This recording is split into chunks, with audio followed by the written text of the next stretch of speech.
Okay, good evening, ladies and gentlemen. This is a regularly scheduled meeting of the Montclair Planning Board.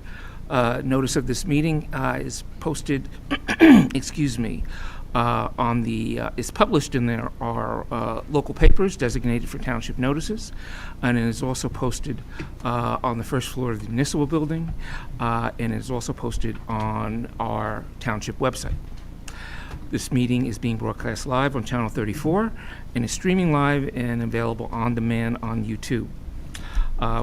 We have a quasi-judicial proceeding here this evening, meaning that the board has the powers and procedures resembling a court of law, and that we are obligated to objectively determine facts and draw conclusions in order to provide the basis for official action. Any questions or comments should be limited to the type of matters that the board can consider in reaching their decisions, and decorum appropriate for a courtroom is, we request that you maintain that at all times. Members of the public will be allowed to speak at the appropriate times during the proceeding, and prior to that, we'd expect that you would give everybody the courtesy of being heard. And the first thing on our agenda this evening is our roll call, and I am here. Vice Chair Brodock. Here. Mr. Graham. Here. Mr. Ianwali. Here. Ms. Lockman. Here. Mr. Pierre is excused. Counselor Schlager. Here. Ms. Willis. Here. Mr. Jacobson is excused. And Mr. Neiman. Here. Tonight we have John Yakimic. I think I did that right. Very well. Very well. Because Marisa is not available. All right, we have minutes from our June 6th meeting. I received comments from Mr. Graham, Ms. Lockman, and Mr. Neiman. Are there any other changes to the minutes? I was not here last at that meeting. Yeah, You could make up your mind. I'll make that change. Couldn't divide yourself in two. Are there any other changes to the minutes? All right, motion to approve. So moved. Second. Second. All in favor? Aye. Opposed? Abstentions? Abstain. Okay, I was absent. right. Okay, we have the resolution on 189, 191 Glen Ridge Avenue, Essex Restaurant Group. I received comments from Mr. Graham. Oh, sorry.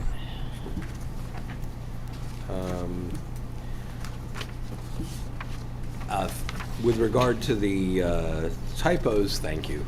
You're welcome. With regard to the others, though, Yeah. no, I'm kidding. Sorry, Arthur. No, I just thought maybe you would help to reference the issues that were enumerated by the Montclair PD.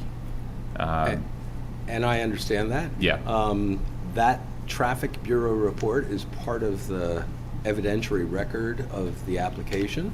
I'm happy to insert, as I read it, there are only 3 issues that were noted in that traffic report. Or just simply say, as noted in the Exhibit AA. Sure. That's all. I just want to make sure that we're not confusing where those issues are coming from. I can certainly do that. Great, thanks. Arthur, on the, what did make it in was the request to make sure there's no easements or any other property. Tony, I'm sorry, I'm not making out what you're saying. Yeah, can you hear now? A little better. Can you hear now? Yes. Okay, good. So what did make it into the record was looking for easements that could affect the property. We had talked about that, and it wasn't included in the resolution. So in other words, Tony's Brook is in back of the property, and there's an alleyway on the side where the new building is going. So for example, there could be a drainage easement that benefits the city of the town of Montclair that passes through exactly where they're putting the building. So it would be good to know that. And I think it was agreed that we would allow that to be a condition. All the applicant would have to say is that there's no other property rights, no easements. And I distinctly remember agreeing to that. Is that in the minutes? It's in the minutes, but Jackson Bangs says, as an answer, it's not on the survey, but they never presented a survey. They have a site plan, which is just meets and bounds, so it's not an Alta survey. And that's also, it's just in the minutes as well, not, So, So that the applicant has to confirm, has to provide proof or confirmation that there are no easements under the subject under the construction. Tony's Brook portion, is that really? no, Well, they're building in the alleyway in between the two buildings. So you're talking about under the Well, building that's being. it's not too hard to do the whole site, The but since, applicant is only the lessee. The applicant is not the owner of the property. well, whatever the case, construction is being, then he would have to check with the building owner. Because, for example, if there's a property right, an easement that runs from Glenridge Avenue to Tony's Brook, let's say that the town of Montclair needs access through there, we should just make sure that it's not been impaired, the access right. If there's no access rights or any other easements that affect the property, there's no issue. And I think, in fairness, we can do that with the extension. We don't have to look at the rest of the property, because it is what it is. Right. But they came in for an extension, they're building out on the alleyway, so you just want to make sure there's no easements under the alleyway that are going to be impaired by the extension. So you want to make that a condition of? That they have to provide. It is Because a they didn't- condition. It's they in the- didn't- They They didn't- weren't certain at the during the hearing, they weren't certain whether or not there was a easement or not. All they could say that it wasn't on the survey, but we don't, like as Tony points out, we didn't have the survey. So, So, Yeah, okay. the lack of it being, I mean, it's a Okay. non-survey that was submitted, so the lack of it not being on there doesn't prove that there's no easement. okay. Okay, thanks, thank you.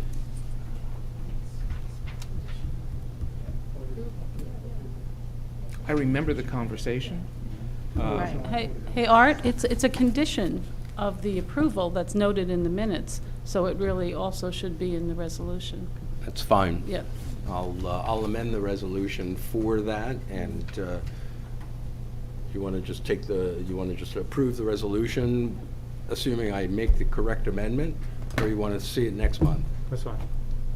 Yeah, it's a minor, it's I really a minor understand, but addition, so we're fine. If- I'm not going to if there's take it on any- myself unless the board allows me to. Fine with me. Fine. I'll We make trust the you. change. And I was one, worried. just one more thing, there's two different spellings of the applicant's name. In the minutes, it's Dell with one L, and in the resolution, it has two Ls.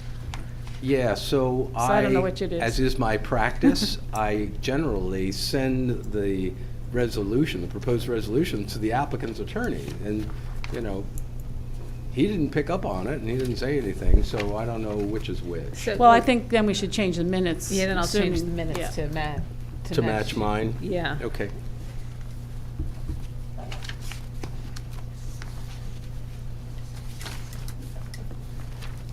But once again, thank you all for reading through very, very carefully. I appreciate it. Keeps me on my toes. That's good. So is there a motion to adopt the resolution as amended? So moved. Second. All in favor? Aye. Opposed? Abstentions? Okay. All right, that brings us to our first application this evening for 475 Bloomfield Avenue. Chair, I have a conflict. Should I sit in the audience, or can I stay? Yeah, you don't have to leave the room, but. Okay, thank you. Sitting in the audience would be fine. Thank you. Mr. Graham, I assume you're coming back for the next application? Okay, I guess. Oh, yes, I am. You are, okay. Yeah, I was just kidding. I thought you were kidding, but yes. No, am no, I coming back. was going to say, otherwise you don't necessarily have to stay in the room. I You assume can- since he didn't ask to leave. Yeah. I will be back in that. Just Thanks. checking. I see you heading over to Egan's for the rest of the That's it. Proceed. Good evening, Chair, members of the board. For the record, my name is Chris Murphy with the law firm of Murphy, Schiller & Wilkes, here on behalf of applicant. We're here tonight seeking a minor subdivision of the property located at Block 2212, Lot 8. Currently, there are two addresses on the property, 475 Bloomfield Ave and 483 475 Bloomfield Ave. contains which was previously the Chase Bank. The other address, 483 Bloomfield Avenue, contains offices. We're here tonight seeking a minor subdivision. We'd like to subdivide this property into 2 new lots. There are 3 minor variances, C variances, that were created by or would be created by this subdivision. We'll discuss those a bit tonight as part of our testimony. I have two folks here tonight to talk. The first is David Genova. He's the applicant representative, and the next is James Sens, who's from Centerpoint Associates. He's our professional surveyor. So if I may, I'll call up our first witness, Mr. David Genova. We'll get him sworn in, but I don't think we have to qualify him. He's an expert in many things, but not tonight.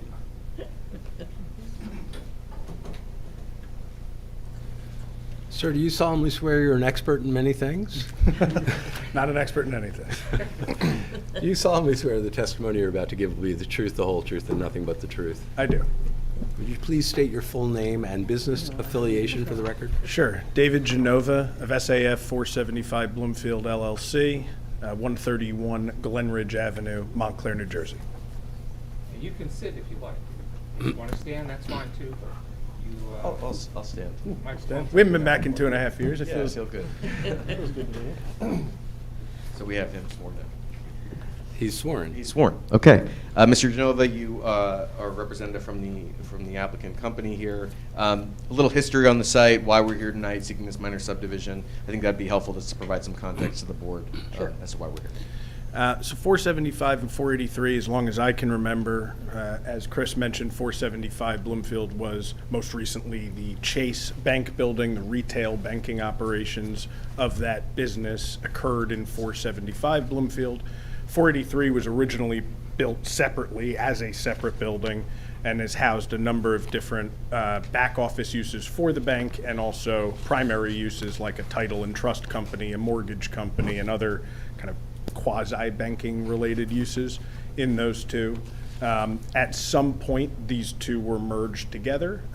My guess is it happened when the North Fullerton deck was built and there was a changing in those lot lines around all of those sites. Because we know that some of the rear property line was changed at that point to build the parking garage in the rear.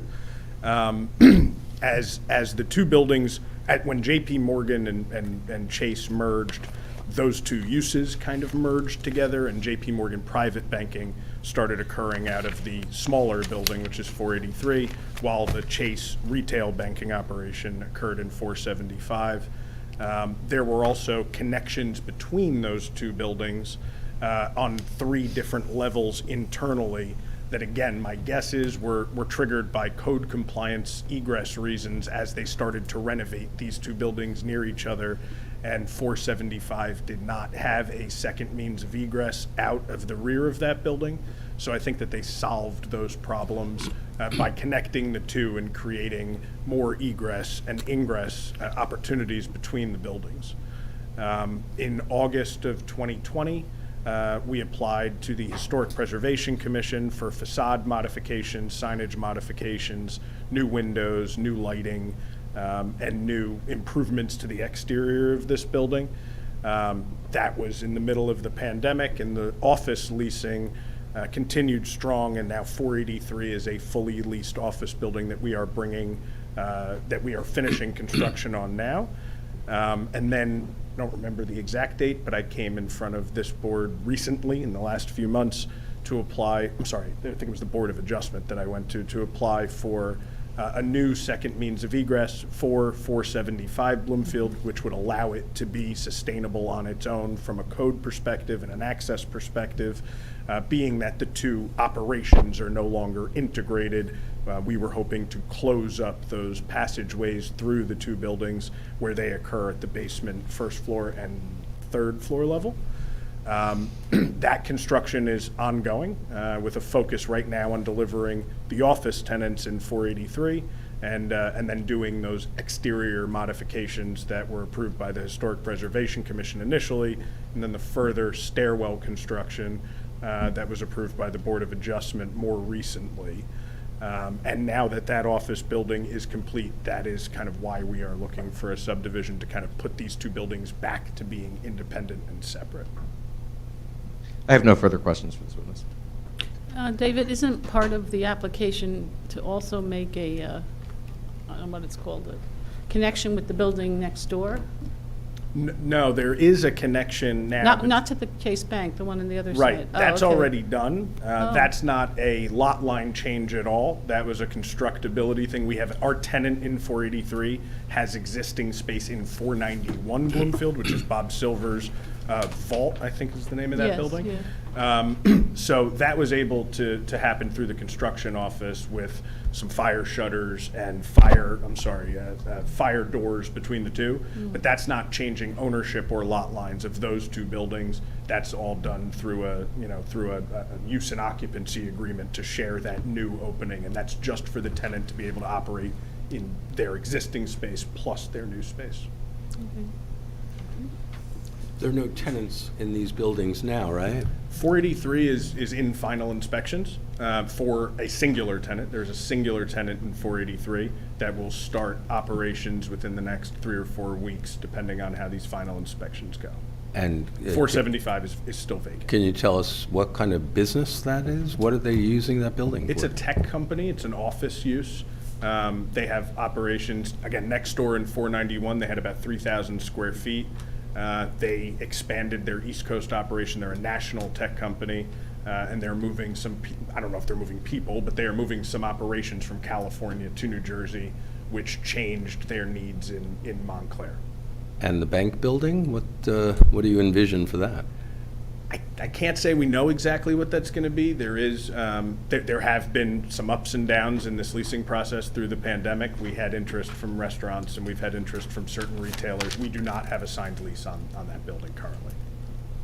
We are not proposing any use variances or changes of use for the existing bank building, but we're not prepared to present anything on that front yet. Other questions from the board? Any questions from the public of this witness concerning his testimony this evening? Nope, doesn't look like it, so we can proceed. Get our next witness. Thank Mr. you. Sens? Thanks. Take advantage of technology. I have the old school board with the plan on it, but we have this spiffy technology. We'll take advantage of that. We'll get you sworn in. Sir, do you solemnly swear the testimony you're about to give will be the truth, the whole truth, and nothing but the truth? Yes, I do. Would you please state your full name and business affiliation for the record? Certainly. It's James Sens, S-E-N-S. I'm a professional land surveyor with Control Point Associates in Warren, New Jersey.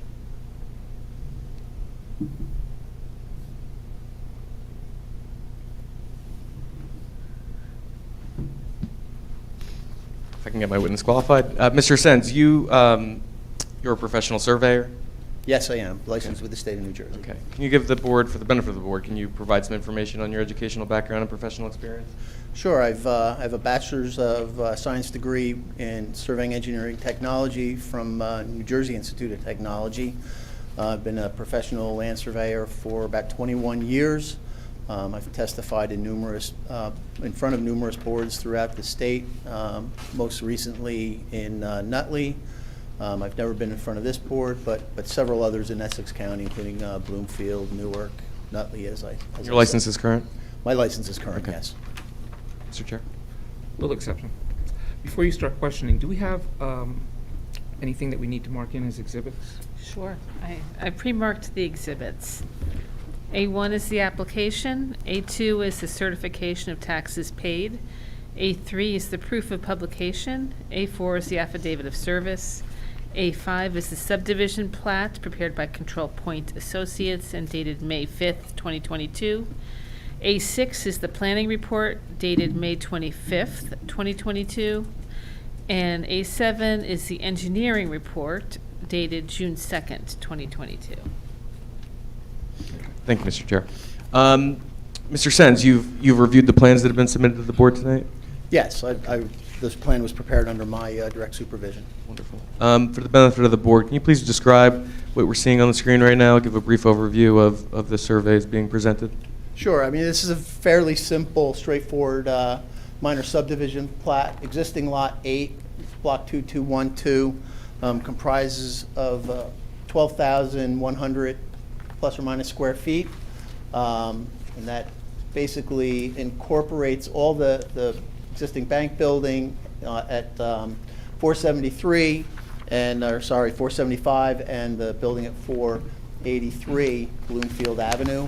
The proposed minor subdivision is fairly straightforward. It runs along the dividing line between the two buildings as they exist, and then runs along the back of the building located at 485. Two lots are created. Lot 8.01 is the old bank building. As proposed, that is, let's see, 9,800 square feet, just a little bit under that. The other lot, 8.02, is 2,350 square feet in round numbers. Great. You understand that the requirement for this zoning district is a 10,000 square foot lot? Yes, this is in the C1 Central Business District. Again, the two lots, the proposed lot area is 10,000 square feet, so there's two variances required for area. As I stated, lot 8.01 is slightly undersized at 9,795 feet. Lot 8.02 is at 2,347. There's also a variance required for lot 8.02. Required in the zone is 60 feet of lot frontage. As proposed is 28.1 feet. The other lot is conforming in the district. This is consistent with the use in the neighborhood, and that was pointed out also in the planner's memo. There's several lots in the block that are of a consistent width and lot area size. Okay. Anything else on this survey? No, I think that is all my testimony. Concludes my testimony. Wonderful. Hi, Mr. Chair. Is it fair to characterize the new proposed lot division as exactly where the original was before there was a merger? I think it's highly likely that it is. Again, that's somewhat speculative, as I don't know what the original lot configurations are, but it would have to be very close, if not exactly the same as this. And, excepting for the rear yard, of course, which we don't know, but I don't think is really relevant to what we're talking about here. I mean, there's two existing buildings, two existing walls. They haven't shifted. Correct. They're existing buildings. They're distinctly different, and we're just running lot lines along those buildings. Okay, all right. Any other questions from the board? Is there any construction at all that is on I'm sorry? Is there any proposed construction at all outside the building, the existing building limits that you're proposing? I think the applicant might be better. Yeah, can I stop in on that? Sure. You're still under oath. The 483 building has had a gut renovation from the basement on up, internal, and then there have been exterior modifications, some already made, some in the process of being made as per the HPC approval from 2020. The last remaining, I don't want to call it major construction because it's not major construction, that would occur on the exterior is the construction of that steel staircase that the Board of Adjustment approved for the second means of egress out of 475. And then we have not yet completed the exterior modifications on 475 as we wait for a tenant and kind of try to work with a tenant to make sure we don't put the cart before the horse. But there is no construction proposed directly related to this subdivision at all. In the event of an evacuation of 475, can you point on the plan where all the people would go? Sure. Let me say something. So in the hashed mark behind 483, that's where the stair comes out from 475, and it was designed in a way that you can egress out from under it if you're coming out of the first floor of 483. So that's right here is where the stair would be constructed to service this building. This building still has a fire escape system on the back of it, and on the first level, you can go underneath that riser from that stair to get to to get to the parking garage. Okay. And if that- I may, we did propose a pedestrian access easement in that area Yeah, sure. to allow the cross pedestrian access and ingress and egress. Thank you. Got just one more on the survey. We got a copy of a mutual easement. Is that little box that's in the front? Or it's probably not really relevant to this, but attached in our package was a recording of a mutual access easement between the two Yes, buildings to facilitate. that's what we're just talking. We created the documents for that mutual cross access easement in the back of the building. I thought it said the third floor or something. That is the easement between 483 and 491 that allow for that tenant, the 483 tenant, to access their existing space in 491. And that is, as long as that tenant is in place, that easement is in place. Okay. But that's not relevant to this. It's not relevant. We were asked to provide copies of easements. All right, thank you. I just have a question. Is it anticipated that the roofs of either of these spaces will be used for anything? David, maybe just stay standing. The roof of 483 is used for mechanical equipment. Okay. It's existing up there. The roof of 475 has a mix of, it's not a flat roof all the So way. it's not used for people going up there and having? No, okay, there's no that's- occupancy on either roof. Okay, thank you. Any other questions from the board? Any questions from the public of the testimony that you've just heard from these two witnesses? All right. With that, I respectfully request that the board grant this minor subdivisions with the variances requested. Thank you for your time. All right, well, frankly, I don't see any reason not to. So I would propose that we grant the easement as requested. I don't think there's any, real conditions to it. It's pretty straightforward. Well, I guess, Mr. Murphy? All right, I saw something in the materials concerning the filing of a map versus deeds, or, what's your intention? For the minor subdivision, we can do this via deed. I'd have to discuss it with my client. I don't recall where in the materials there was something on us. I think in the engineer's report. Oh, they had requested that we do? No, they don't make requests. The engineer's report suggested that client wishes to file this map with Essex County as a map. I don't believe that was a request of ours. Do you want to do, I think we can So you're effectuate gonna the do subdivision deeds? via deed, yeah. All right, so back to your question, Mr. Chairman, generally, I would ask that the proposed deeds come to me, and I give them a quick once-over, because you and Understood. Janice will sign them, so I just want to make sure they're in proper order. Okay. Thank you for pointing that out, but So that's the motion. Is there a second?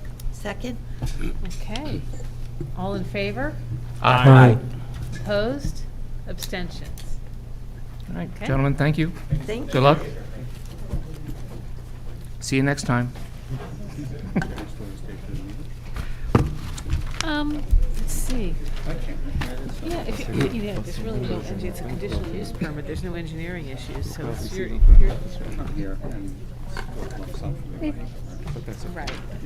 This will be quick, I think. Please. And Mr. Graham is back on the dais, for the record. I'm back, thank you. Thank you, Vice Chair. And we are moving on to the next matter on our agenda, which is, I gotta go back to which is the application for 395-399 Bloomfield Avenue. We're on a Bloomfield Avenue application night. Good evening, Mr. Chairman, members of the board. Jason Tubell, attorney for the applicant. This is a conditional use permit or conditional use approval application for Block 3204, Lot 42, 395-399 Bloomfield Avenue. It's for Ascend. The property is currently used as a medicinal cannabis facility at the given time at 395 Bloomfield Avenue only. The goal is to expand/convert the current business to the 3 storefronts that are adjacent to it, as well as make it a retail facility. So pursuant to Section 67 of the Municipal Land Use Law, as well as your ordinance, retail cannabis establishments are a conditional use under your zoning code. So that's kind of an unusual application, even though it's been in the municipal land use law forever. Typically, we're always at planning boards for site plan applications or some sort of subdivision with a variance like you saw before you. This is interesting in a sense that it's just a conditional use. So our goal here, as set forth in the statute and in your ordinance, is to lay out that we meet those conditions. So let me just first go through some of the background here. So, Mr. Tuvell, I'm Yeah. sorry, can I interrupt you Yeah, for a second? sure. Janice, do you want to do the exhibits? Oh, sure. first? Sure. A1 is the application, A2 is the certification of taxes paid, A3 is the proof of publication, A4 is the affidavit of service, A5 is the survey prepared by Langen Engineering dated January 9th, 2020. A6 is the 5-page tenant fit-out prepared by BKA Architects dated May 31st, 2022, and A7 is the planning report dated June 8th, 2022. Great, thank you. Can I go? Sorry. No, it's okay, that's fine. So what we're here for today is to prove that we meet those 4 conditions, which we will, of the conditional use ordinance as well as pursuant to the statute. Just some background, the applicant did receive their state license to conduct a retail facility at this location, and they did receive their municipal letter of support that is conditional upon several things, one of them being getting their conditional use approval before this board. So there are 4 conditions as was laid out in your planner's report, as indicated, which is part of the record, and they're pretty straightforward. One is that the storefront be located on Bloomfield Avenue, which this is. The second is that you cannot operate a retail cannabis establishment as a home occupation, which this is not, and again, we'll go through that in testimony. You cannot sell, cannabis out of a vehicle, which we will not do, but we'll go through that as well. In addition, that you meet certain buffer requirements, that you're not within a certain distance of a child care center or K through 12 school, which we provided a map indicating that we did. Your planner concurred, but we'll provide that testimony as well. So just, again, some additional information about this application. This will be done in phases, so as the board is aware, right now, at 395 Bloomfield Avenue, there's the medicinal facility. We will, if approved by this board and if the applicant gets all of its necessary licensing from the municipality, we would convert that 395 space immediately to a retail establishment, because under your ordinance as well, for the remaining 3 spaces, we would need to go to your Historic Preservation Commission to get approval for the exterior facade improvements that would be done. So we understand that those 3 spaces, if approved by the board, could not be opened until those specific approvals are received, namely the Historic Preservation Commission, as well as obtaining all necessary building permits. I have with me 2 witnesses that I actually plan on calling. One of them and the other is here for questions. So I have Michael Conway, who's the Vice President of Operations for Ascend. He will walk you through the floor plan and the areas that will be used, as well as all operational characteristics, so you can see that. He'll also confirm the conditional use criteria that's set forth in your ordinance. In addition, I do have the architect here if there's any questions, but this is just an interior floor plan layout at this time. As I indicated earlier, the architect will probably be providing more testimony and be more of the center of attention at the Historic Preservation Commission when he's talking about the exterior facade changes to the building. So if there's no other questions for me, Mr. Chairman, I'd be happy to call our first witness, who's Michael Conway from Ascend. I have a question for you. Are you on the calendar to be reviewed by the Historic Preservation Commission for the facade? No, we haven't filed. What we're waiting to do is get approval from this board on the conditional use. Then we would design the exterior facade, file with the HPC, and then we'd go from there. But that would be the logical next step. If there's no other I'll call my first witness. So Michael, if you could step up. Would it help if Michael used the mic, this mic, or stayed there? Whatever's more comfortable. Okay, what do you prefer, Michael? I can use the mic. Okay. Yeah, you got to speak into the mic. Sure. Yeah. Okay. So Janice, if it's okay, can Michael go to the floor plan layout first, if that's okay? Yeah, go Why ahead. don't we swear Mr. Conway first? Sure, that's fine. Go ahead. Sir, do you solemnly swear the testimony you're about to give will be the truth, the whole truth, and nothing but the truth? I do. Could you please state your full name and business affiliation for the record? Yes, my name is Mike Conway, and I'm a regional vice president of retail operations for Ascend. So, Michael, why don't you first go through your duties and responsibilities in your position as regional vice president? Sure. So I'm regional vice president for New Jersey and Massachusetts. So I run the retail operations for all of our locations in New Jersey and Massachusetts. That includes the front of house operations that is customer facing, but also back of house operations that are more inventory and other operations that you would see as well. So just to be clear, sales falls under your purview? Yes. Employees fall under your purview? Correct. Deliveries? Yes. Maintenance of the facility? Correct. Okay. And just how many years have you been in the cannabis industry? In cannabis industry, I've been for 5 years. Okay. What about retail pharmacy in general? I've been in retail pharmacy since 2007. Okay. So why don't we just go through first the conditions for the conditional use criteria?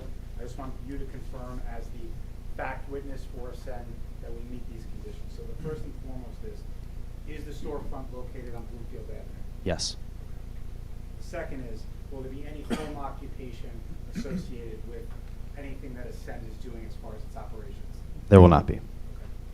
Will any cannabis be sold out of a vehicle, a truck, or any sort of, vehicle? No, it will not be. Okay.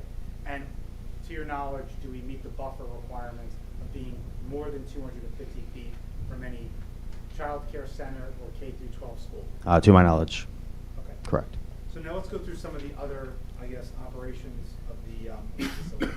What are the hours of operation? The hours of operation are 8 a.m. to 8 p.m. Okay. How many employees will you have in the peak shift? And when we talk about this, explain it when you open 395, as it just converting it by itself, and then after expanding to the 3 other storefronts. Sure. Currently, we have a total of about 45 employees, and on any given shift, there'll be about 8 to 15 team members on staff in the current space. In the expanded space that you see in front of you, we'll have anywhere between 75 and 90 team members, and on one shift, it'll be about 15 to 35 team members, depending on the day, time of day, et cetera. Okay. Do you have security currently in the location, or will there be security when you expand to the 3 additional stores? So currently, we have a security plan that includes a wide array of cameras and card strikes and different types of access levels. We're open to working with the local municipality as well as Chief Conforti on any type of security similar to what we've done in other municipalities. Okay. What's your current delivery schedule? Current delivery schedule for us to receive product are Monday, Tuesday, and Thursday. Okay. Will that change as a result of expanding to the 3 storefronts and converting from medicinal to retail? Primarily for a normal week, no. Should we have any specific needs, or maybe a one-off here and there. Okay. What times do the deliveries occur? Deliveries occur before 10 a.m., but preferably before 8 a.m. And that won't change in the current?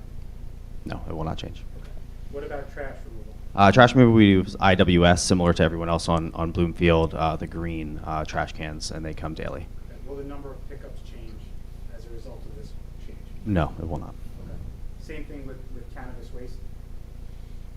We currently don't have any cannabis waste in the facility. That's all done at our Franklin facility. Great. So now why don't you just walk the board through the expansion plan here, going from the entrance, what happens there, and then the rest of the process, as if I were a customer. Sure. So if you see the cursor here. And just refer to the sheet that you're on, Mike. You're on SS5. Oh, SS5. So I'm on SS5, and at the bottom right, where you see waiting room, at these 2 doors right here, this is where we have a team member placed at that door. Anyone who comes to our facility is immediately ID'd.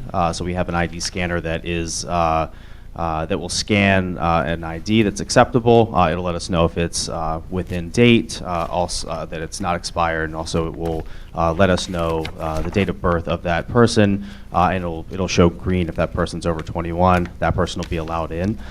We triage our customers and patients based on need, so we are still going to be a medical facility, so we ask some qualifying questions when someone comes into the space. If they're a medical patient, they go immediately to our medical kiosks and they're checked in as normal. We check their allotment, check to make sure that they have a medical cannabis card, and they have allotment available. And they're allowed to go directly in. We'll have a medical express lane like we do in our other Rochelle Park facility, and they're helped immediately. For any adult use customers that come in, those will be triaged into one of two areas, someone who has a pre-order and then someone has a walk-in. But when we do open, we do plan to open similar to we did in Rochelle Park, where it will be an appointment-only model. So everyone that comes into our facility, they will be asked if they do have an appointment, and if they do not, we'll give them a QR code where they can then scan that and choose an appointment for later in the day or potentially the next day and come back. And if they do have an appointment, we do scan that QR code, then they're allowed in the building after being checked with their ID. And then once they're in that waiting area, they're moved on to the retail sales floor when they're then taken care of there. Okay, and that will be initially open, correct? Correct. And then after that initial opening, it'll go into typical walk-in type of retail? Yes, and similar to what we did in Rochelle Park, we ensure that the facility, the team members, everybody can handle the increased traffic, and once we feel comfortable that that's the case, then we will open up for walk-ins, but only until, we won't open walk-ins until we know that we are ready and that we'll be able to handle the uptick in traffic. And then I did mention earlier, I just want to make sure it's your understanding as well, that the 3 additional storefronts will not be converted until Ascend receives approval from the Historic Preservation Commission as well as its full license from the municipality. Correct. Okay, that's all I have for Mr. Conway. I just want to make sure that the conditions that we met for the conditional use requirements were on the record and just walk through some of the operations. I'm happy to answer any questions. You're not picking me up on the mic? No. Yeah, sorry. Okay. Question? I have a Just question. on that side, Mike. I have a couple of questions. Will you have any drive-bys, like people driving up and then a car delivery, that somebody would deliver to somebody's car? So it is an allowable from the Cannabis Regulatory Commission's regulations to Just be. speak a little slower. Oh, sure, so sorry. So, yes, part of the regulations is that for any customers or patients, and we do it currently today, that have any mobility issues, that we can, under camera, because we do have external cameras, that we can do curbside service specifically That's for those curbside. with have mobility concerns.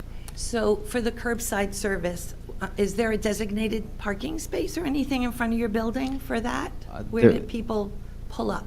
Yes, Counselor. There is a loading zone, a 30-minute loading zone that customers or patients can come and put their hazards, and we'll take care of them well within the allotted time. But that's a good question, Mike, that the councilwoman brings up.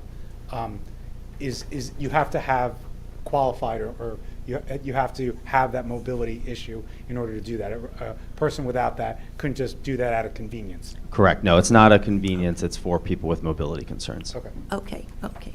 So you talk about walk-ins, but I did read in the paper on June 7th, you had some appointments. So is it appointments or is it walk-in? We'll go through that a little bit Okay. better now. So Mike, Okay. why don't you we did talk about the fact that you will open initially by appointment and then transition to a regular typical retail facility.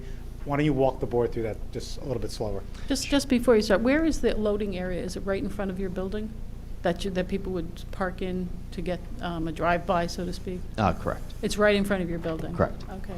Is that also where you load and unload your product? Currently, once the parking garage is completed in the back, we will then begin to take those in the back of the establishment like we used to before that was being constructed. Okay. Yeah, thank you for clarifying that. So why don't you walk them through the initial opening phase and then when it goes to typical retail? Sure. So in the initial phase, we will do appointment only. So how someone creates an appointment is they go to our website, They create a cart, and then they, when they're in their checkout, and we'll have very specific instructions on our website of how to do this, but they'll go into the cart, and on that cart are 30-minute time slots. We control how many time slots are open per 30-minute session, and then somebody, once they get to the end of their journey on the website, they choose what 30-minute time slot they want, and then that's when they come, and they get a QR code that they have to come and present to us to be able to scan to then go through our process. And Mike, let's say you're like me and you don't follow instructions all the time, as my wife says, and I don't go to your website and I don't know that, and I just walk in without knowing that this is the process. What happens then? So if someone shows up and they don't have that QR code, we do have buck slips for them, little quarter pages that have our QR code to our website. We'll give that to them and politely ask them to select a time slot and come back later in the day or potentially tomorrow to then be able to come in and purchase. To begin operations, we will not let anyone into the facility that has not created that appointment or created that order with the QR code in tow. All right. Okay. So now describe the transition to typical retail once you're up and I running. just have another question about Sure. that. So when you get on the website and you sign up and stuff, do you also at that time put in like your driver's license number or something that indicates your age? So you do put your date of birth into that process, but if somebody does come into the facility, you can put any date of birth in there. Whether you have that QR code or not, you are checked at the door with our ID scanners to ensure that you're of age. That takes place at the door when the person physically comes. So it's only the person who's signed up can come, because they're, I can't come for Mike instead of him, or for a younger person, right? Correct. Yeah. Yes. For the drive up, somebody checks, do they scan the ID in the car? Yes, so they'll scan. There's a mobile scanner? Oh, yes, sir. It's a little handheld scanner similar to what you would see at a bar or restaurant that you can scan. And where do they exactly pull up? Because I believe there's a bump out for the curb there, so there's no actual parking ability in front of the building except for perhaps there's a section where it says no standing any time, I believe is in front of one of your properties there, one of your lots. So where exactly would they pull up if they had mobility issues? So great question. Unless if that has changed since the initial approval of that, we did have loading zone. There was a bump out, and in front of the bump out and behind the bump out was 30-minute loading zone. If that's changed and there is no parking, then that's not something that we would be offering. I see. So only if there is 30-minute loading, you would offer it, and it would have to be in front of your building with a camera. Correct. We are bound by CRC, Cannabis Regulatory Commission regulations, that we cannot offer curbside if we don't meet certain criteria, and that's that it's under camera 24 hours, that it's visible at all times, and that there is an appropriate parking spot. So if that is no longer there and that has changed to no standing, then we would follow that and not offer curbside. I see. Okay. Other questions? I had a question. How did you determine all of the child care facilities in the area? Because for example, I know that the YMCA Geyer Center is also on Glen Ridge, and it's closer, I believe, if you draw a straight line to it, than the Serendipity Learning Center, and the YMCA obviously offers tons of programs for kids. So how did you determine the child care centers in the area? Did you do that, Mike, or is that the architect? Yeah, the architect. So we can wait for that. I'll ask then. Okay, Yeah. thank you. And we did, I believe that when we did the initial licensing process as well, we did consult with the township staff on making sure that that requirement was met. Okay. But I could have Keith speak to that if you want him to. That'd be terrific. Thank you. Yeah, I had the same question. You believe you did consult with the staff, or did you consult No, I with the think staff? That's been confirmed by Montclair staff. Your planning staff, I won't speak for Ms. Talley, but her Okay. report indicates that we meet that requirement. Okay. Yes, we do. We did identify, we went through the list of licensed childcare centers and determined that they did not, that they all met that requirement. I just didn't put the map for the Geyer Center. Is the planning report comprehensive, Janice, or were there other centers that might not be on the planning report that we received for this application. Other childcare centers? Yeah, because again, like the YMCA Geyer Center is not on there, so I'm just wondering if there's, Well, we went to the list of licensed childcare centers, and that was the source. That's where you get it has to be a licensed childcare center and a licensed school. So that's where we got the information from. yeah. So the Y Center is more than. It's more than 250. We just Okay. didn't include it in the report. That was my question. So the report that we received might not be comprehensive of the licensed center facilities. Thank you. For clarification, it's comprehensive as to the licensed centers. Exactly. It may not include the unlicensed centers, if there are such things out there. Right. Fair enough. Well, Yeah. that's a question. Is anybody aware of unlicensed centers that are around? But that's not part of the Yeah. statute, Yeah, so. yeah, the They ordinance- shouldn't Yeah. be in operation. Yeah, that's not part of the statute. Exactly. Yeah. Any other questions for the witness? Any questions from the public? I don't think we have any public anymore. Everybody's related. Oh, Trying to get my own head straight. Carol, I can't hear you. Oh, I'm sorry. The why is what you're saying, that is not a childcare center, although it's No, a it's child-serving. more than 250 feet from the property. So it is. So It is. it's Oh, okay. further away Okay. That's- than required. yeah, I had one more question. You said that you're open from 8 to 8. Is that except for Sundays? You could ask Mike, he would Oh, answer. sorry. So it is 8 to 8, 7 days a week, and we do have 14 hours of medical-only access throughout the week that are at different times. And on Sunday, that includes 8 a.m. to 9 a.m. And 7 p.m. to 8 p.m. Okay. Other questions? Okay, we can proceed with the next witness. No, I don't, I think Ms. Talley answered the question that Mr. Betancourt was going to answer. Unless there's a specific architectural question, like I said, the architecture will really be more for the Historic Preservation Commission, because we're not touching the outside of the building right now. And Mr. Conway walked through the floor plan. Wasn't there one other question that? If there is, you guys we're had? happy to answer it. I can come For the up with- architect? I actually do have a question. Okay. There's two doors, right, on the new plan? There's the waiting room and the other door. I thought you started saying that everyone will enter the waiting room, but then there's also another door by retail sales. Will that door be locked? Mike, do you know the answer to that? Because I would think that if you're going for retail sales, you would go right in the retail space. Just a little, Sure. If I may, Sure. so are you? Is this the door that you're talking? The well, north by of the street. That Top, yeah. Because you said that everyone coming in would get an ID, and then you pointed to the lower right, which says waiting room. Correct. So my question is, what's the other door? You see way at the top, there's a door, you go into retail sales. Yes, sir. That is the exit. So That's the exit. there's one point of entrance. Where? There is a door here from the waiting area into retail sales that is a card strike door with limited access. And then the flow comes out here. I apologize, I didn't finish that. All right. That this does go directly outside. All right, thank you. And that's when all four storefronts are in full operation, Yes, Chairman. correct? Correct, Mr. Right now, they all come and go in through the same door, which is at the top of the diagram, right? Am I- Yes. In the current space, Yeah. this is the retail space. There is an in and an out, but one point of egress in and out. Is there any way somebody could come in through the exit when somebody's going out and perhaps bypass the identification requirement or the QR code requirement?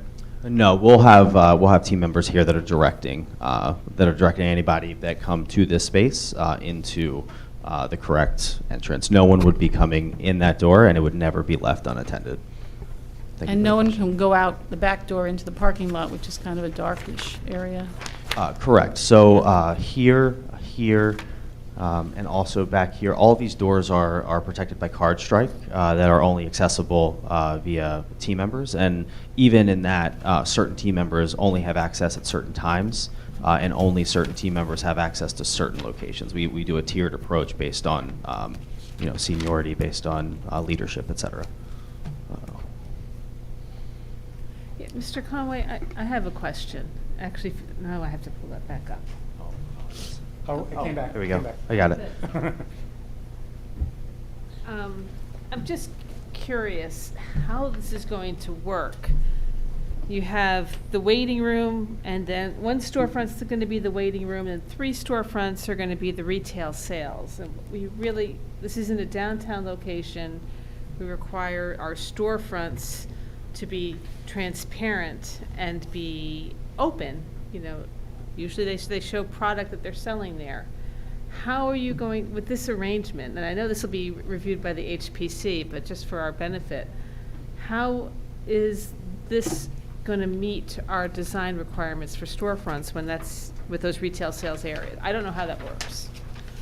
How are you going to do your windows, your store windows? So I think that is a better question. I probably left for that person. I think currently we are in compliance and have been in the current space, and we'd have a similar storefront that we have had in Montclair, since Greenleaf Compassion Well, it's really days. blacked out. It's Well, the pretty requirements. much opaque. Yeah, Janice, the requirements are separate, are different from medical facilities versus recreational, Retail- correct? retail space. Versus That retail I space? don't know. No? I don't know. Are there different requirements for a medical From a state licensing perspective? No, from the town. I think from the town ordinance perspective, if I'm not mistaken, aren't medical facilities supposed to be more private? That's not a township ordinance. That's not a township ordinance, No, okay. No. We require anything that's on the first floor in our downtown area, the windows have to be transparent, you have to be able to see through them. So I'm just wondering how that's going to work with your cannabis retail sales in our downtown. And we'll be happy to work with HPC in your office on that to make sure that those guidelines are met. Okay. That's fine, and if that's a condition of the approval, that's fine as well. Okay. We just don't want you to turn your back on. No, it's completely, and we don't want to either. On the street. completely It's actually a underst- very beautiful building. No, completely so- understood. It's a beautiful, that's what I was going to say too. It's a beautiful building, and if you take down those awnings and show the brick off, it's really pretty. I hope your architect is He's right thinking there about listening. that. Okay, architect, yeah. Yeah, I mean, it seems to me there's not a whole lot that needs to actually be done with the building. It's very nice. I think, And- yeah, the challenge is what you do with the windows. Yeah, well, I would think you leave it like an Apple store, all open and let people look in, if I were them and you want to sell product. We'll work with the HPC in your office. Okay, Put some artwork in the window. just curious. Yes, the shatterproof glass, yeah. We don't, yeah, okay, shut my mouth. What is your timeline? I mean, you have your retail store now. What is the timeline for the other 2 stores? You mean the other storefronts? Yes. Like, If you ask the client, as soon as possible, but I mean, in all fairness to the municipality, we'll have to go to the HPC. I don't, Right. I think when we went for the original storefront, that took 2 meetings, it'll all depend on their, whether Schedule, whether right. they're happy with our initial, application or whether they want revisions. And then the same thing with going to your building department. We're gonna have to, provide all of the mechanical and electrical and structural drawings for the fit out of that space. So obviously, the client would like to be in there tomorrow, but, oh, I know. but a typical, timeframe Right. that these things take, I'm assuming it'll take a few months at Okay. least. The other 2 stores are empty? Yeah. I don't know if they're empty right now. I believe they are, but They I'm not are, 100%. yeah, I They walked are, by, right. yeah. Honey Ramen? Yep, they're Yeah, gone. They moved. Everybody's They gone, moved, yeah. Okay. Yeah. Yep. But typical, doing this for a living, that process, HPC building department, it's gonna take a few months at a minimum. Okay.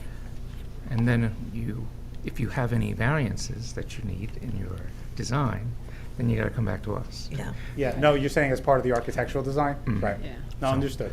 So that's if Yeah, you wanna that- save some time. No, I hear you. No, I agree. No, I mean, that's why I said initially that the goal would be to just convert the initial space, get that started, and then we take our time working with the HPC on the rest of the application. To move, okay.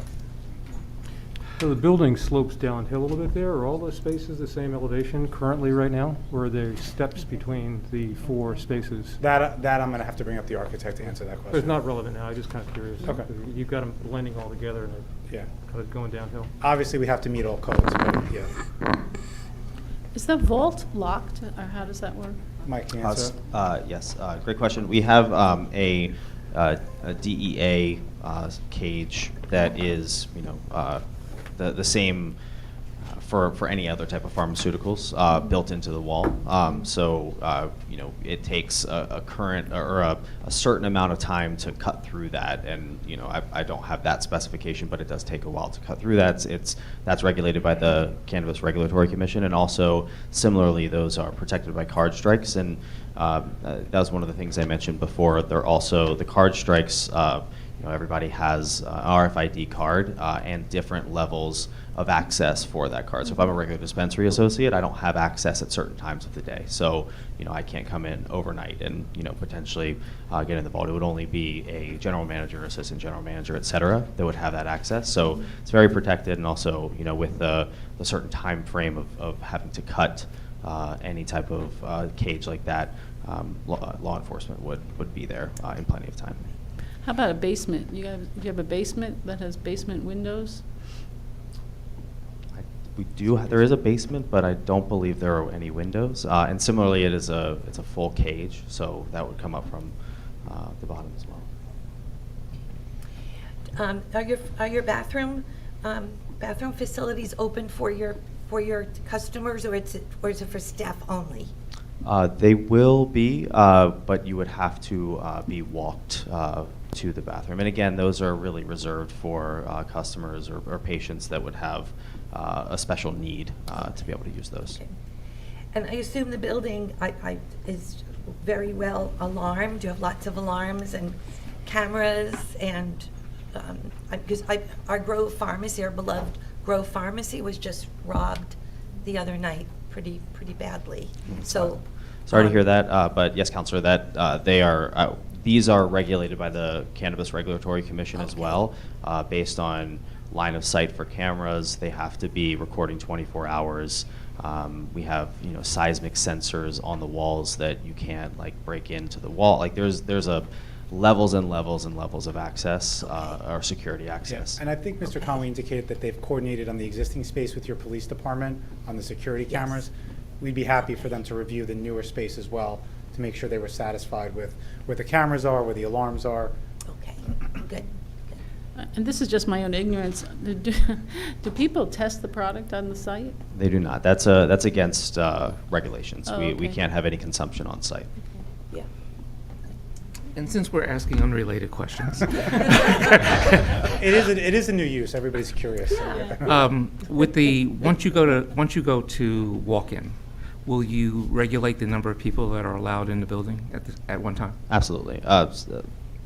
Yes. Short answer is yes, and we have plenty of levers that we can pull to do that. We can minimize online orders to make sure that we're not overdoing it when we have an idea. It tends to be, from our experience, not a lot of variance from one Monday to another, so we start to be able to pick up patterns and kind of understand, what that looks like over time. Okay. Any other questions? Counselor? No, that concludes our presentation. I appreciate all the questions that were asked. We thought of all of them, but you thought of a bunch of good ones that I'm glad we answered. This is, like I said earlier, it's a very simple application from a land use standpoint in that we just meet those 4 criteria. And I think we've shown that we've done that, and I would respectfully request that the board grant the conditional use approval based on all the stipulations that we made during the course of the meeting. I agree with what he just said. I make a motion to grant the conditional use approval. And I'll second it. And we don't have any conditions that we would apply to this? It's a conditional use permit. Yeah, so I second it. All in favor? Aye. Opposed? Abstentions? All right, Great, thank you very much. Thank you for your time.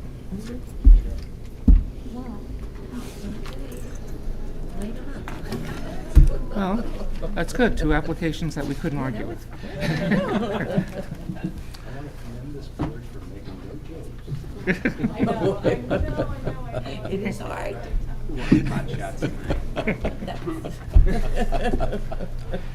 So we do have bills. And I would move to approve the bills. Second. All in favor? Aye. Opposed? Abstentions? So I just have a question. What's new coming down the pike for us? We will be working on Lackawanna Plaza. It's just, That's the most asked question in the so town. that's gonna happen. Yeah. What did you call it, birthing? What did you say? No, I didn't say that. Okay, that's what I thought you No, I said we will be working on Lackawanna Working. Plaza. I didn't say Birthing. working, not birthing. So we have an RFP out to hire a planner and an architect. We are now required to do the RFP process for all consultants because, for various reasons. So yes, we're going to be doing an RFP for our board attorney and our board engineer because we're now required to do that. So anyway, that slowed things up a little bit. But once we get all the consultants set up, I know I've got some concept plans from the new owner, and we'll start working, and we'll get the redevelopment committee, working with the economic development committee on reviewing those plans. Great, that's exciting. So it would be for generating a redevelopment plan is what we're hiring these Yes, professionals for? well, to revise the one that was prepared in 2017. Okay. Okay, I don't think we have to recreate the wheel. We just have to take Well- that wheel and make it fit with the new concept. Does And with HPC, sorry, go ahead. Sorry, with all we had a lot of criticisms of the redevelopment plan in 2017. So, Right, well, that's why it was never adopted. yeah, and whoever is looking at that will be aware of what the planning board said. Okay. Does HPC get involved at all at this phase, or is that down the line? The HPC will be involved. They don't have the level of review as the planning board, and it's actually adopted by the council, but there will be an opportunity for the HPC to review it.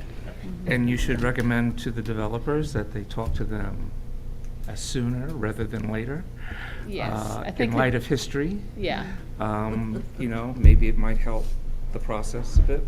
I think they have been, but I believe they've been talking to all of the interest groups Good. about this project, so now we'll be ready to move it forward. There is certainly a roadmap as to what the issues are for The that next, property. So- let's see, the next exciting application. Excuse me, one other quick question.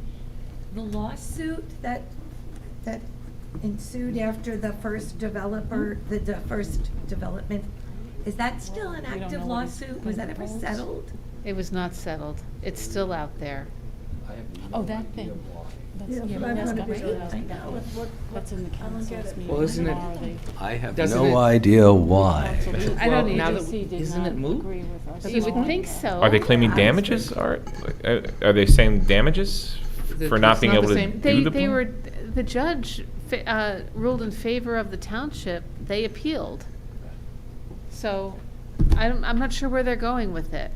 Huh, But meanwhile, we're moving ahead with the new plan. okay. And I thought it was moot, but I had to Yeah, have I money think set we're aside working for on our it anymore. conflict attorney for that. Okay. All right. So I believe we will be doing another redevelopment study. I believe the council, this is probably for tomorrow night, the councils will be discussing a resolution to designate the municipal complex as an area in need of redevelopment, so that'll be coming up Yes. before the board. This is going to be to declare this an area in need of redevelopment, this property and the adjoining properties, For the to bank. create a new municipal complex. So that's something else we'll be working on. So are we moving the town offices? We'll have, yeah, They'll be here. here. But you're But taking it'll be on the new bank. building. But It'll be a temporarily. new- New building. But you need a redevelopment in order to put a new building here for the town? I think that's the desired path for various reasons. Okay. So you'll be negotiating with each Isn't other? that because it's involved I with think the- it has to the do with, bank property? I think it has to do with financing, is my Oh, understanding, okay. you know.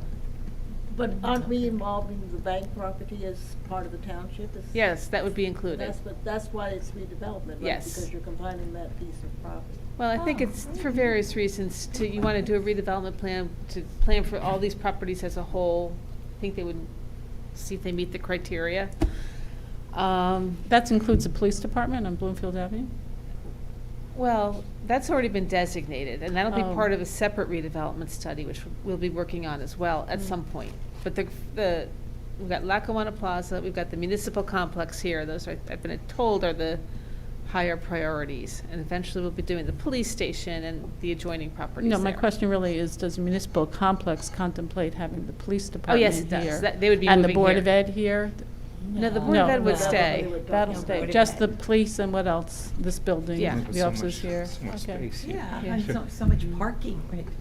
And we don't Yeah. want a high-rise building, right? Right. So, Right. Other things happen? So those are the big ticket items that are slowly chugging along. Uh-huh. I have an application in for 82 Pine Street. They're adding 3 dwelling units. It's Is not- that the brick building that was the old, whatever, no? No, they haven't come back with their details yet. But they are going, that's been sold, right? I don't know if it's been Okay. sold. But they haven't been able to they can't because it hasn't been subdivided. This is the church, the Mount church on Carmel? Pine Street. They want to Mount subdivide. Carmel? No, no, no. No, What? I was asking about, Carmel? They wanted to subdivide the convent off. oh, really? Oh, that's Oh. news. But I told them they can't do that until they come up with a site plan. Okay. That's where I had my piano lessons, from So the that's, nuns. Well, so that's Yes, been, it was it was all, well, they all, yeah, that was, it's a nice building. no, my Right on the question, right-hand side of the church. my question is, on Pine Street, there's a brick building next to CVS. That was a gas, I don't know what it was. some I think kind of- isn't it condos now or something? No, it's just empty, and they seem to be starting to do demolishing the Oh, inside that's of the it old anyway. plumbing company, we call What is it. it? Yeah, I forget what the Yeah, name there's of a- it is. Something there's a- going on with that? It's right to the right of that little condo building there. Yeah, it's like a Yeah. garage building. Yeah, it's. I forget the name of no, the- not Like that- this I don't know fancy about- stone. I You don't, know? no, I don't know. Nothing I've about I've that. talked to people about that Yeah. one, but not to my knowledge. The one that we have at 82 Pine Street is farther south. That's 82 Pine. It's right um, to the right-hand side of the church. Where they're Oh, gonna, that brick building. That's they're gonna right. demolish a large garage in the back, but it's not the one you're thinking of. Okay, no. And build, and then add 3 dwelling units. So that's coming before the board in July, as is the sign for the Summit Medical. So I have one more question, though. What about the, there's a lot that, I think was an old printing plant near the decamp facility Yeah. on, I guess, is it North Willow or something? It seems like they're working on that. They've been There's cleaning it up. You no we idea haven't what- received any applications Okay, for that. all right, thank you. So that's it for now. The hospital, is that involving Glen Ridge also, or is just us? What hospital? Summit Medical, I'm sorry. Oh, Summit Oh. Medical, that's just Oh, those are th- oh, big that's at the, at Seymour Street. Yeah, they have it's hard to find, so they've got a very unique signage package. The sign at the top of the building, so you'll see that, I think, at the first meeting in July. So, Sign at the top of the building. yeah. We'll talk Wow, about that signage. sounds like controversial.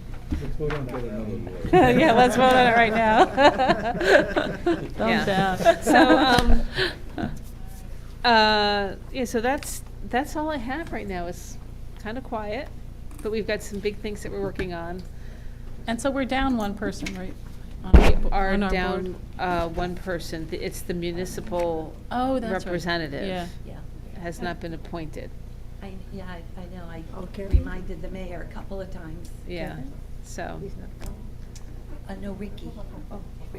Ricky left. Ricky Cook Oh, left. because you said you were Yeah. down one person, I know you meant the board was down one person. Oh. Yeah. Because I saw Kevin wasn't here. tonight. I'll remind the mayor. Okay. Yes.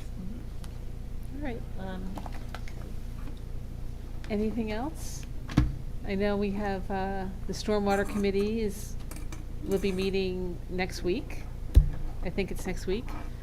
Because we have to, before we can tinker with the master plan, we have to come up with our climate change related hazard vulnerability assessment. So we're working on that. And just one more thing, tomorrow the council meeting has those 2 ordinances, one about, I guess, having a 10-foot step back on buildings in the C1. We're rezoning the properties near Portland Place from C1 to C3. I thought that didn't, No, that did get what they did not, the Economic Development Committee did not support changing the height in the C1 from 6 stories to 4 stories. Ah. They left that, but they did support rezoning those smaller properties next to the 2-family homes on Portland Place. Just Portland Place, what about Midland Avenue? It's part of, it includes part of Midland. It runs along Portland Place and includes a couple properties on Midland Avenue as So well. that's down zone to 3 stories from 6? Yes, to the Okay. C3 zone, which is 3 stories. So they did support that. That'll be, I believe, introduced tomorrow night, along with the ordinance regarding mixed-use buildings. So that's moving ahead as well. And the step backs in the C1 zone. Oh, so they did, okay, so the 10 feet is at floor 4 or floor 5? The top of the 4th floor? It's at the 4th floor. Top of the 4th floor, so 2 floors are set back at least 10 feet? It'll be the 4th, well, no, it's at the top of the 3rd floor. It'll be the 4th and 5th, yeah. Well, it's 6 stories though, right? So it'd be the 5th and 6th floor? It starts at the way it is in the master plan, it's after the 3rd floor. Oh. Start at the 3rd floor. Really? Yeah. After the 3rd floor. So that's going to be like a building and then halfway up it goes 10 feet? Yeah. Normally you see setbacks that are smaller in proportion to the base of the building. So the base is going to be equal to the height of the top of the building? That's very awkward. So you have a 6-story building, right? Yeah, That's cutting it, it in right. half. Okay, so they didn't change it. It's always been 6 stories. So saying that the top 3 floors all have to be stepped back 10 feet? At least 10 feet, yeah. That's not That's much. awkward. It's a very awkward design. Normally, when you see, like at Seymour, you'd see 4 stories and then it's set back. Or like the Empire State Building, then set back half the way up. So Right. normally the step backs are much smaller in proportion to the building itself, but I don't know. Well, Right. the thing about setting I it thought we back 10 talked- feet, about setting it back 10 feet from the 3rd story is that when you're on street level, that those upper stories are recessed further back, so it gives you more light, it gives you more air, Yeah, I mean- and it doesn't seem as tall from Yeah, no, I the get first that. floor. So, Right. architecturally, it's kind of weird. But, We looked at the buildings over in Morristown, Yes. and I think that's what they did. They go back at the 3rd story. I think they go back at All the way least up 10 to feet. 6th floor? And, yeah, and they are, and it's for multi-story buildings, it's definitely a good look from the street. Right. Because when you're on the sidewalk, you really can only really see like maybe the very top of the building, the top floor, and you only see a very small sliver of Right. it. Yeah, you because know, the Even- Seymour from the Street street. development, the apartment building steps back at 4, right? And then the 5th and 6th floor is step back. And that looks Again. pretty good. But is it 10 feet? 10 feet seems pretty narrow. It's 10 feet, and we had tried to get 15. larger setbacks years ago, and we always got pushback, and that's how we wound up with what we have now, which was a lot less than what we were originally asking for. But that layer cake, and remember that they don't have to keep all of them in line. If they want a good-looking building, they're gonna do things to make the top floors, attractive, and they'll probably create more terraces, on the upper floors too. Yeah. But, It is if you make them you gotta make them push it back for them to then, layer cake it up, And actually, I think we wanted to have, after the 5th story, we wanted to make the top story go back even further, like 15 feet, I think had originally asked for. Yeah, because that's the thing, when you go 3 stories, and then the whole 3 stories steps back, you'll be able to see the top of the building from the center of the street. If it goes up 4, the 4th floor, now you're looking at 4 floors, but you actually can't see the top of the building.